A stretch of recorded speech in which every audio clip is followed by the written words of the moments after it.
ଆସିଛି ସୁଯୋଗ ପ୍ରଭୁ ନାହାନ୍ତି ତ ତୁମ ପରେ କ୍ଷୁଧ ଖ୍ରୀଷ୍ଟଙ୍କୁ କରହେ ତ୍ୱରିତେ ସାକ୍ଷାତ ଶେଷ ବିଚାରର ଦିନ ଯେ ନିକଟ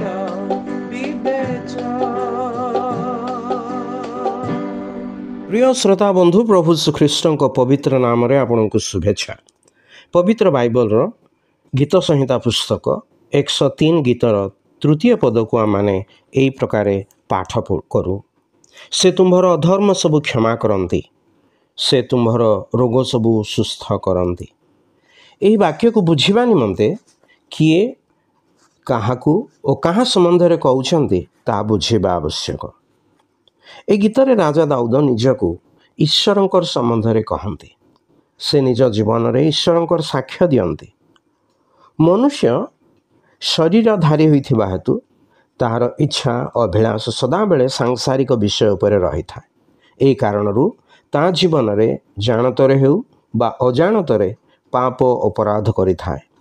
सत्य एही जे ईश्वरंकर वाक्य लेखा अछि, सेमानक चरण कुक्रिया करने को दौड़ाई और रक्तपात करने को शीघ्र धाई जाए।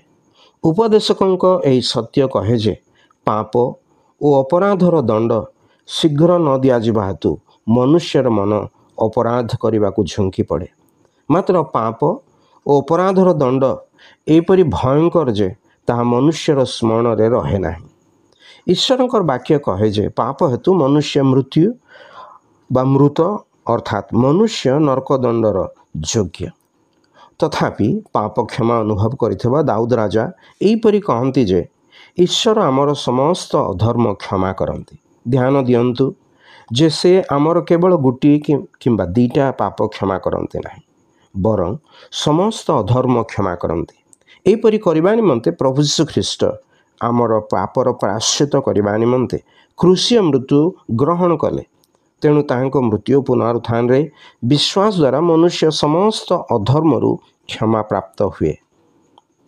ईश्वरंकर वाक्य कहे तुम्भमानकर पाप सबु सिंदूर वर्ण परी हेले हैं, हिम परी शुक्ल वर्ण हब, से सबु लोहित वर्ण परी रंग हेले हैं, मेषलोम परी हेब।